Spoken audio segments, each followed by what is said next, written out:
Assalamu alaikum ustaz. Жаш кыздарга айтып коесузбу, кандай күйөөгө турмушка чыгыш керек деп. Пайгамбар саллаллаху алейхи ва салламга пайгамбарыбыздан бир хадис бар.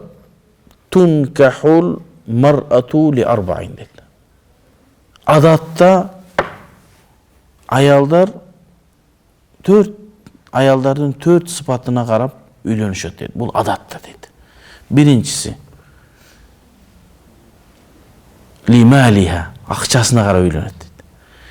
Вали жамалиха, анын сулуулугуна. Вали хасабиха, анын ата тегине. Вали диниха, андан кийин динине карап үйлөнөт дейт. Фазфар bizati din тарибат ядак. Сен диндерди тандагын, бактылуу жашайсың дейт. Төртөө тең туура келип калса, нур үстүнөн нур.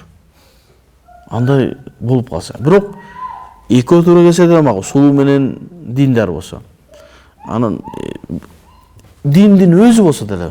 Бирок эми ошол мезгилде дагы эми адамдын өзүнүн табияты бар, тандоосу бар, ошону караш керек, Диндар деп эле багындай немеге чыгып алып жашоо уланбай калбасын да. Бартын карагыла.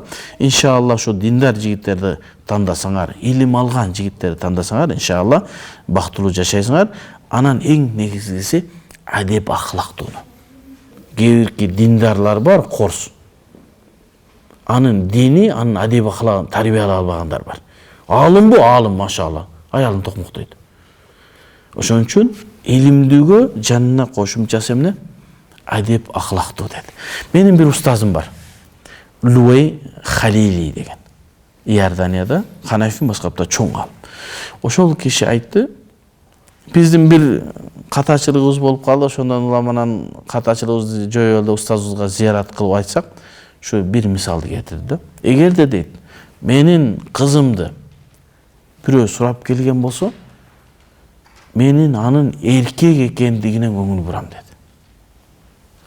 Намаз окуйбу, окубайбы, ага карабайм мен деди. Мусулман болсо, менин анын эркекпи, эркек эмес ошонусуна карайм деди.